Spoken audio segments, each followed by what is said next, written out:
Hello students, today we will discuss about observation method. Okay, आज का हमारा lecture का टॉपिक है ऑब्जर्वेशन मेथड, अवलोकन विधि। हम इसमें ये देखेंगे कि अवलोकन होता क्या है, पहले हम उसको डिफ़ाइन करेंगे, देन फिर उसकी कैरेक्टरिस्टिक्स क्या है, विशेषताएं क्या है ना, फिर उसकी मेरिट्स और डिमेरिट्स के बारे में बात करेंगे। ओके, तो ऑब्जर्वेशन मेथड जो है, ऑब्जर्वेशन जो होता है, अवलोकन विधि जो होती है, वो इन्वेस्टिगेशन में बहुत ज़्यादा पॉपुलर है। और हम ये देखते हैं कि हमारी जो रूटीन लाइफ है उसमें ही नहीं, बल्कि जो साइंस है उसमें भी ये जो ऑब्जर्वेशन होता है उसको इन्वेस्टिगेशन का प्रमुख मेथड माना जाता है। ठीक है, और ये ऑब्जर्वेशन जो होता है वो हमारी जो रूटीन लाइफ होती है उसको बहुत ज़्यादा व्यापक एक्टिविटी के रूप में नहीं लेता है, बल्कि वो उसको साइंटिफिक जो इन्वेस्टिगेशन की जाती है उसका प्राइमरी एक टूल मानता है। ठीक है, ऑब्जर्वेशन को। अब ये जो अवलोकन विधि होती है, ऑब्जर्वेशन विधि होती है, तो इसका यूज़ जो भौतिक विज्ञान है उस तक ही लिमिटेड नहीं है, बल्कि जो हमारा सोशल साइंस है उसमें भी इसको काफ़ी यूज़ किया जाता है।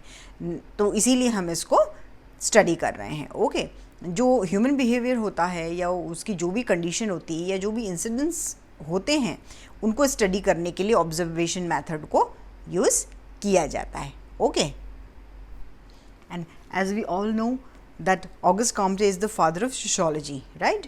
कि ऑगस्ट कॉम्टे जो है उनको समाजशास्त्र का जनक कहा जाता है, और उन्होंने ये एक्सपीरियंस किया था कि सोशियोलॉजी जो है उसको पहले सबसे पहले उन्होंने जो सामाजिक भौतिकी है ना, उसके आधार पे देखा था, और जो साइंटिफिक बेसिस होते हैं उसको उन्होंने इसका स्टडी मैटर बनाया था। अब क्या है कि ये जो ऑब्जर्वेशन है इसमें जो सब्जेक्ट मैटर होते हैं उसको देखा जाता है।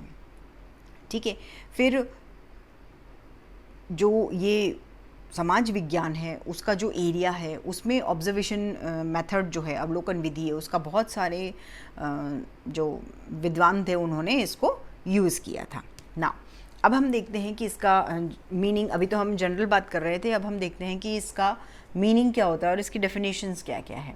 तो ये जो ऑब्जर्वेशन वर्ड है ये क्या है, ये अवलोकन जो है वो हिंदी वर्ड है और ऑब्जर्वेशन उसको इंग्लिश में कहा जाता है, और इसका मीन होता है कि मीन्स देखना या निरीक्षण करना, अवलोकन करना। अगर हम और इजी इसको बनाना चाहें तो हम ये कह सकते हैं कि जो भी कॉजेज़ और इफ़ेक्ट होते हैं, कार्य और कारण होते हैं, या जो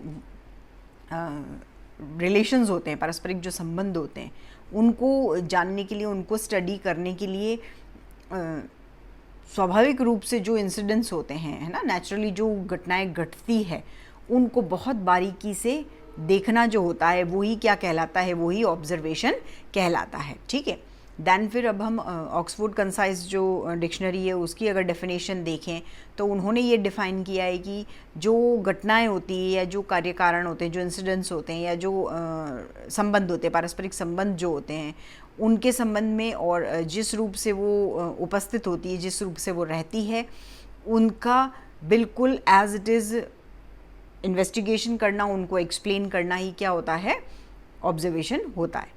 देन फिर हम बात करते हैं कि अवलोकन जो है वो हमारी आँखों के थ्रू जो ग्रुप बिहेवियर है ना, या जो कॉम्प्लिकेटेड जो सोशल इंस्टीट्यूशंस हैं उनके साथ साथ जो कंप्लीट क्रिएशन हो रही है, या जो कुछ अलग इकाइयां हैं, जो इंडिविजुअल यूनिट्स होती है, उनका अध्ययन जो होता है उसकी पद्धति ये होती है। अब ये जो अवलोकन है वो क्या होता है, वो अपने आप जो डेवलप्ड हुई जो इंसिडेंट्स होते हैं उनको वो जो इंसिडेंट्स होते हैं और उनके टाइम पे होने का और अपनी आँखों से उन्हें देखना, और उनके माध्यम से ही जो सिस्टमेटिक स्टडी की जाती है उसको अवलोकन कहते हैं। अब अगर कॉन्क्रीट मीनिंग इसका देखें तो हम ये कह सकते हैं कि जो ऑब्जर्वेशन है उसमें जो कान होते हैं या जो हमारी वॉइस होती है उसके कंपैरिजन में जो आँखें होती हैं वो ज़्यादा यूज़ की जाती है। मीन्स हम एक तो अपने कान से सुनते हैं या हम कोई बोलता है उसको देखते हैं या हम कुछ बोलते हैं, उसके कंपैरिजन में हमारी आँखों ने क्या देखा है, फेस टू फेस जो चीज़ हमें फर्स्ट जो सी जिसे कहते हैं, है ना, वो फर्स्ट विजन जिसे कहते हैं, वो हमें जो दिख रहा है वो ऑब्जर्वेशन होता है। तो हम बहुत सारी डेफिनेशंस हैं यहाँ पे, और उन डेफिनेशंस को अगर हम उनका कंक्लूजन निकालें तो हम ये कह सकते हैं कि ये जो अवलोकन होता है, ये जो ऑब्जर्वेशन होता है, वो प्राइमरी डेटा कलेक्शन जो होता है उसको करने के लिए एक डायरेक्ट और इम्पॉर्टेंट टेक्निक है। इसमें जो इन्वेस्टिगेटर होता है वो इंसिडेंट्स को देखता है, सुनता है, समझता है, उससे रिलेटेड जो मैटर होता है उसको कलेक्ट करता है ना। तो अवलोकन जो होता है, ऑब्जर्वेशन जो होता है, उसके लिए जो ऑब्जर्वर होता है वो या तो ग्रुप में या जो उसकी कम्युनिटी जो भी होती है उसमें वो उसका जो रूटीन लाइफ होता है उसमें भी पार्टिसिपेट कर सकता है और दूर बैठकर भी ऐसा कर सकता है। वो जो भी इंसिडेंट्स को जो वो कैप्चर कर रहा है तो वो वहाँ इन्वॉल्व होके भी वो काम कर सकता है और वो दूर रह के भी वो काम कर सकता है। जो ये ऑब्जर्वेशन होता है, ये जो पर्सन होते हैं उसके जो सेंसेस होते हैं उनको यूज़ करते हैं। ओके, नाउ अब हम इसकी कैरेक्टरिस्टिक्स की बात करें तो first is use of human sense. कि अवलोकन जो है उस विधि में जो मानव इंद्रियाँ होती है ना, मानव इंद्रियों का प्रयोग उनको यूज़ किया जाता है और उनको बिल्कुल सिस्टमेटिक यूज़ किया जाता है। इसमें ऑब्जर्वर जो होता है वो अपने कान और अपनी जो वाणी होती है उसका यूज़ करता है। दैन फिर अब हम बात करते हैं कि वो उनकी आँखों का यूज़ करता है ना, कान और जो वाणी होती है उसको तो यूज़ करता ही, लेकिन स्पेशल उसकी इम्पोर्टेंस किसकी है, उसकी आँखों की है। उसकी आइज़ इम्पॉर्टेंट रोल प्ले करती है। क्यों? क्योंकि वो उन्हीं आइज़ के थ्रू इम्पॉर्टेंट इंसिडेंट्स जो हो रहे हैं उनको देखता है, उनको ऑब्जर्व करता है और उनको कलेक्ट करता है और उनको नोटिस करता है। दैन फिर है कलेक्शन ऑफ प्राइमरी डेटा, कि ये मेथड जो है इसमें जो ऑब्जर्वर होता है वो खुद जो इंसिडेंट प्लेस होती है ना, जहाँ इंसिडेंट्स हुआ है या जिस घटना के लिए वो अवलोकन कर रहा है वो वहाँ जाकर फर्स्ट हैंड लेता है। मतलब वो प्राथमिक लेवल पे, प्राइमरी लेवल पे वो कलेक्शन जो होता है, इंफॉर्मेशंस जो होती है ना, उनको कलेक्ट करता है, इसलिए वो बहुत ज़्यादा रिलायबल भी होती है। ठीक है, फिर उसकी एक कैरेक्टरिस्टिक ये है कि वो क्या है, बहुत ज़्यादा डीप और पर्पसिव स्टडी करता है। मीन्स जो ये ऑब्जर्वेशन मेथड है इसमें क्या होता है, ऑब्जर्वर खुद इंसिडेंट्स जो होते हैं उनमें वहाँ प्रेजेंस उसकी रहती है और वो जो भी इंसिडेंट हो रहा है उसका बहुत माइन्यूट और डीप स्टडी उसकी करता है और वो सारे साक्ष्य जुटाने की कोशिश करता है, सारे डेटा जो होते हैं उनको बारीकी से कलेक्ट करता है। फिर to find out cause effect relationship, means कार्य कारण संबंध जो होते हैं उनका पता लगाता है कि जनरल अवलोकन जो होता है, सामान्य अवलोकन जो होता है या जो साइंटिफिक ऑब्जर्वेशन होता है उनमें ये डिफरेंस होता है कि जो जनरल जो ऑब्जर्वेशन होता है उसमें इन्वेस्टिगेटर जो होता है, ऑब्जर्वर जो होता है वो खाली इंसिडेंट्स को देखता है, लेकिन साइंटिफिक जो ऑब्जर्वेशन होता है उसमें जो इंसिडेंट्स होते हैं उनको देखकर उनके कॉजेज़ और इफेक्ट जो होते हैं, है ना, उन सब की खोज की जाती है कि किस कारण से हुआ है और उसके रिजल्ट क्या निकलेंगे और उन्हीं के बेसिस पे थियरी बनाई जाती है। ठीक है, और फिर क्या है, जो कंडीशन है, जो वास्तविकता है उसका पता लगाया जाता है। देन आफ्टर हम बात करते हैं प्रैक्टिकल एंड एम्पिरिकल स्टडी, कि अवलोकन जो होता है ना, वो एक क्या है, प्रैक्टिकल और एम्पिरिकल स्टडी होती है। मीन्स ऐसा सब्जेक्ट मैटर है, ऐसा स्टडी का मेथड है जिसमें हम ग्रुप में और दोनों तरीके से, है ना, दोनों तरीके से व्यवहारों का अध्ययन कर सकते हैं। अब ये जो ऑब्जर्वेशन होता है इसके द्वारा क्या किया जाता है कि जो स्टडी होती है वो हम ये देखते हैं कि वो आर्टिफिशियल नहीं है, वो बिहेवियरल है और वो पर्सनल एक्सपीरियंसेस जो होते हैं उनके ऊपर होती है। मीन्स ये रियल ऑब्जर्वेशन है। दैन फिर हम बात करते हैं इम्पार्शलिटी की, कि ऑब्जर्वर जो होता है ना, वो जब ऑब्जर्व करता है तो वो खुद अपनी आंखों देखा इंसिडेंट देखता है और वो ये बहुत अच्छे तरीके से जानता है कि साइंटिफिक जो एस्पेक्ट है उसमें ये खरा उतरना चाहिए, तो उसका जो निष्कर्ष होता है, वो जो कंक्लूजन निकालता है या वो क्या होता है, बिल्कुल निष्पक्ष होता है, वो उसमें कोई भी पार्शलिटी की पॉसिबिलिटी नहीं होती है, वो साइंटिफिक होता है और वो बायस से बच जाता है। देन हम बात करते हैं डायरेक्ट स्टडी की, कि ऑब्जर्वेशन मेथड जो होता है उसमें अध्ययनकर्ता क्या करता है, जो इंसिडेंट्स होते हैं उनको बिल्कुल डायरेक्ट देखता है और उनसे संबंधित, उनसे रिलेटेड जो लोग होते हैं उनके कांटेक्ट में रहता है और फिर डेटा कलेक्ट करता है। Then after study of collective behaviour, के सामूहिक व्यवहार का अध्ययन, कि एक विशेषता ये है कि जिस तरीके से इंडिविजुअल बिहेवियर जो होता है उसका स्टडी किया जाता है, उसी तरीके से ये केस स्टडी मेथड होती हैं उनको देखा जाता है और इंडिविजुअल जो बिहेवियर है उसका अध्ययन करने के लिए, व्यक्तिगत व्यवहार जो होता है उसका अध्ययन करने के लिए केस स्टडी मेथड जो होता है ना, व्यक्तिगत अध्ययन पद्धति जिसको कहते हैं, तो उसको श्रेष्ठ माना गया है, उसको बहुत अच्छा माना गया है, अप्रोप्रिएट। और उसी तरीके से जो ग्रुप बिहेवियर का जो स्टडी किया जाता है उसके लिए ऑब्जर्वेशन मेथड जो है उसको, मींस इंडिविजुअल जो स्टडी की जाती है उसके लिए केस स्टडी मेथड को देखा जाता है। एक पर्सन की जब हम स्टडी करेंगे तो केस स्टडी होगा, और ग्रुप का जब हम एवेल्युएशन करेंगे, मूल्यांकन करेंगे, तो अवलोकन विधि जो होती है, ऑब्जर्वेशन मेथड जो होता है उसको यूज़ किया जाता है। And last is deliberate study, means विचारपूर्वक किया जाने वाला जो अध्ययन होता है, कि ज़हुदा जो हैं उनका ये मानना था कि अवलोकन एक ऐसा मेथड है जिसमें जो ऑब्जर्वर होता है वो खुद इंसिडेंट्स जो होती है, घटनाएं जो होती है, उनका बहुत सोच समझ के विचारपूर्वक स्टडी करता है, वो डेटा कलेक्ट करता है और वो दूसरों की जो कही हुई या सुनी हुई बातें होती है उन पर डिपेंड नहीं करता है। ओके, तो उन पे जब वो निर्भर नहीं रहेगा तो वो अपनी आंखों देखा जो होता है उसी के ऊपर वो बिलीव करता है।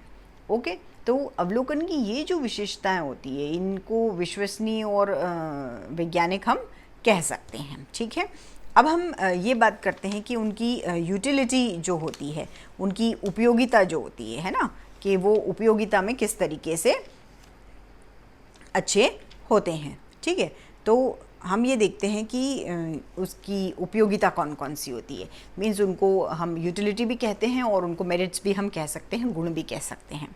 तो हम फर्स्ट देखते हैं कि ये इजी और प्राइमरी टेक्निक होती है, इसका ये गुण है, इसकी मेरिट है। इसकी यूटिलिटी क्या है कि सोशल इन्वेस्टिगेशन के जो अलग अलग मेथड्स होते हैं उनमें ये जो ऑब्जर्वेशन मेथड है ये बहुत इजी है। क्यों? क्योंकि ये दूसरे मेथड से थोड़ा अलग है और इसमें ऑब्जर्वर जो होता है उसके लिए स्पेशल नॉलेज होता है, ट्रेनिंग जो होती है उसकी ज़रूरत नहीं पड़ती है। और पुराने टाइम से ही ये जो ऑब्जर्वेशन है इसका जो यूज़ किया जाता है वो नेचुरली किया जाता है, इसलिए ये प्राइमरी टेक्निक है। देन फिर हम बात करते हैं कि ये एक्यूरेट और रिलायबल होती है, कि अवलोकन जो पद्धति होती है, ऑब्जर्वेशन मेथड जो होता है उसमें जो स्टडी करता है वो दूसरों पे डिपेंड नहीं रहता है, वो खुद अपने जो आंखें होती है उनसे इंसिडेंट देखता है, उनसे घटना का ऑब्जर्वेशन करता है, अवलोकन करता है। इसलिए ये जो मेथड है ये दूसरों के कंपैरिजन में बहुत ज़्यादा ट्रस्ट वाला और एक्चुअल मेथड है। देन फिर helpful in the formulation of hypothesis, एक यूटिलिटी इसकी ये है, एक मेरिट ये है कि ऑब्जर्वेशन जो होता है वो व्यक्ति जो होते हैं उनको कई इंसिडेंट्स जो होते हैं उनको देखने, सुनने और समझने की अपॉर्चुनिटी देता है। इससे उसके जितने भी एक्सपीरियंसेस होते हैं वो बढ़ते हैं और उसमें उसका नॉलेज बढ़ता है। और इसके रिजल्ट के रूप में है क्या होता है कि जो ऑब्जर्वर होता है वो अलग अलग तरीके के हाइपोथेसिस बना सकता है और उसमें वो केपेबल होने लगता है। Then after most popular technique है ये कि सोशल इन्वेस्टिगेशन के लिए जो जितनी भी फेमस जो मेथड्स है उनमें सबसे ज़्यादा पॉपुलर जो है वो ऑब्जर्वेशन है और इसका जो ट्रेंड है वो बहुत पुराने टाइम से चला आ रहा है। ओके, देन फिर पॉसिबिलिटी ऑफ वेरिफिकेशन के सत्यापन की जो फैसिलिटी होती है वो मिलती है, कि अवलोकन जो विधि होती है उसमें जितने भी डेटा कलेक्ट किए जाते हैं, उन जो फैक्ट्स कलेक्ट किए जाते हैं उनको वेरीफाई करना बहुत ज़्यादा इजी हो जाता है और इजी टेक्निक है ये। अवलोकन करता एक कोई इंसिडेंट होता है उसको कई बार घटते हुए देख सकता है वो, और जो दूसरे मेथड्स जो होते हैं उनमें ऐसा पॉसिबल नहीं होता है। देन फिर पॉसिबिलिटी ऑफ कंटिन्यूस यूज़, अवलोकनकर्ता का जो यूज़, अवलोकन जो किया जाता है, अवलोकन का जो यूज़ किया जाता है वो कंटिन्यूस किया जा सकता है। हम हमारे आसपास के जो इंसिडेंट्स होते हैं उनका ऑब्जर्वेशन कर सकते हैं और अपने नॉलेज को बढ़ा सकते हैं, और जो हाइपोथेसिस होती है उनके आधार पे इनको प्रिपेयर कर सकते हैं। ओके, तो ये तो इसकी चाहे यूटिलिटी कहें या हम मेरिट्स कहें, गुण, उनके बारे में बात की।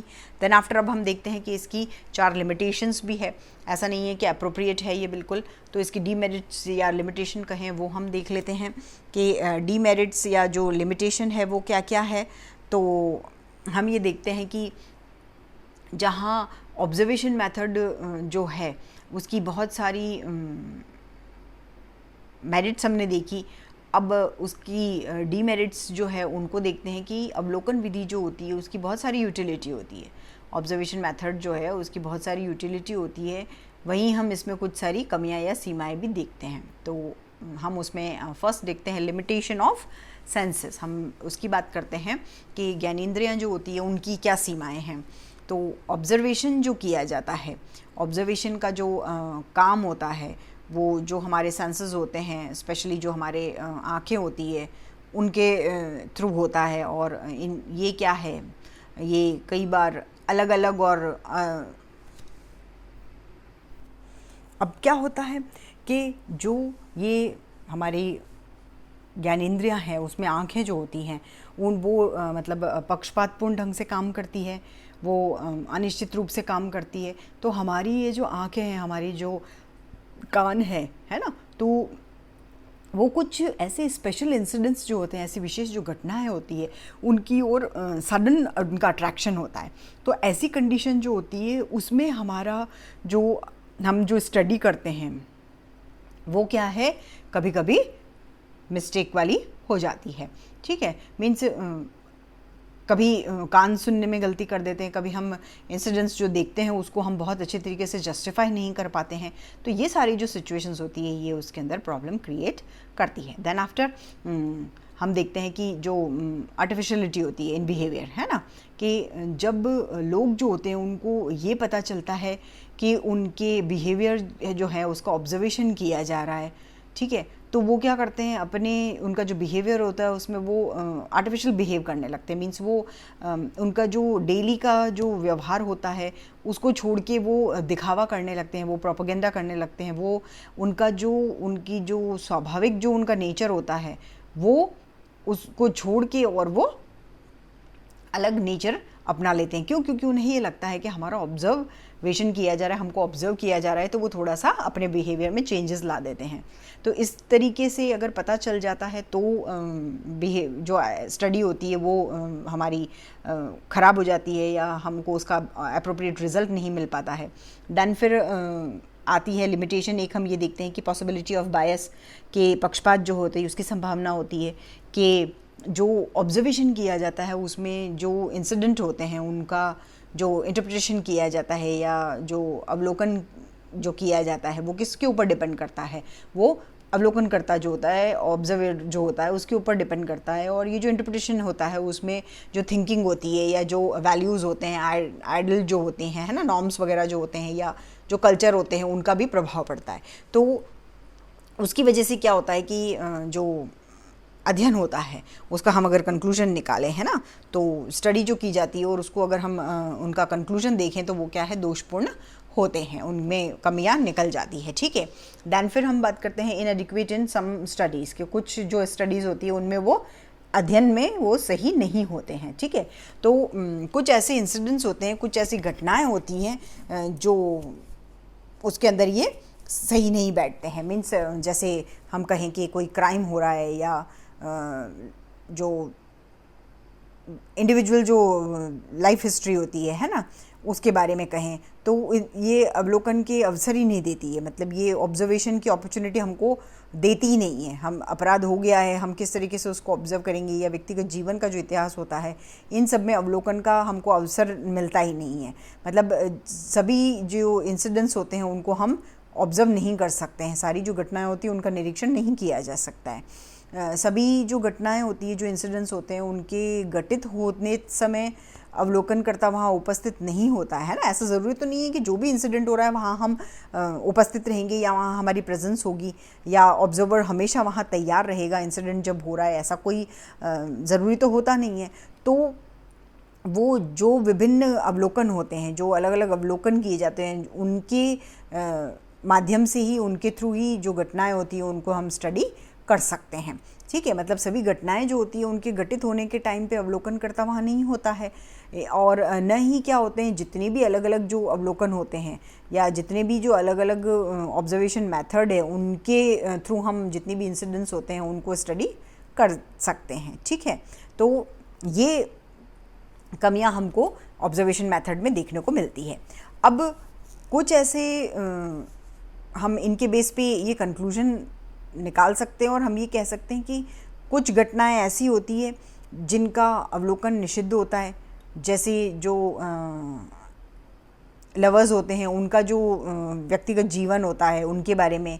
कुछ घटनाएं ऐसी होती है जिनके घटने का जो इंसिडेंट घटता है तो उसका जो जगह होती है, टाइम होता है, वो हम निश्चित नहीं कर सकते हैं, तब अवलोकन पॉसिबल नहीं होता है। या कुछ जो नेचुरल डिज़ास्टर्स वगैरह जो होते हैं, है ना, उनके टाइम को, तो इस तरीके से हम उनको ऑब्ज़र्व नहीं कर सकते हैं। फिर हम जो ऐसे कुछ जो घटनाएं प्रकृति की होती है उनको अवलोकन करना संभव नहीं है। फिर जैसे हम बात करें कि जो व्यक्ति के विचार जो होते हैं, थिंकिंग जो होती है, या जो भावनाएं होती है या उद्देश्य होते हैं, उनकी टेंडेंसीज जो होती है, उन सबको हम ऑब्ज़र्व नहीं कर सकते हैं। फिर अब जो ये अवलोकन विधि होती है इसकी कुछ लिमिटेशंस हैं। हम जानते हैं कि ऑब्जर्वेशन मेथड जो है उसकी कुछ लिमिटेशन है, लेकिन फिर भी ये लिमिटेशन होते हुए भी जो सोशल इन्वेस्टिगेशन होता है, जो सामाजिक अनुसंधान होता है, उसमें सोशल इन्वेस्टिगेशन में इसका जो यूज़ किया जा रहा है वो बहुत पुराने टाइम से किया जा रहा है। अब ये बहुत इजी है, ये रिलायबल है, ये यूजेबल है, इसकी यूटिलिटी है ना, ये सारी जो फैसिलिटीज़ होती है वो ये देती है। और ये जो मेथड होता है ये स्पेशली इसकी इम्पोर्टेंस हमेशा बनी रही है और टाइम टाइम पे इसमें सुधार भी हुए हैं, चेंजेस भी हुए हैं, और हम ये देख रहे हैं कि दिन ब दिन ये क्या है, बहुत ज़्यादा रिलायबल होती जा रही है और बहुत अप्रोप्रिएट ये प्रूव हो रही है। ओके, तो आज के लेक्चर में हमने जो ऑब्जर्वेशन है उसका मीनिंग देखा, ऑब्जर्वेशन की कैरेक्टरिस्टिक्स हमने देखी, देन हमने इसके मेरिट्स और डिमेरिट्स देखी, और नेक्स्ट लेक्चर में हम ऑब्जर्वेशन के टाइप्स जो हैं उसके बारे में डिस्कस करेंगे। Okay, thank you.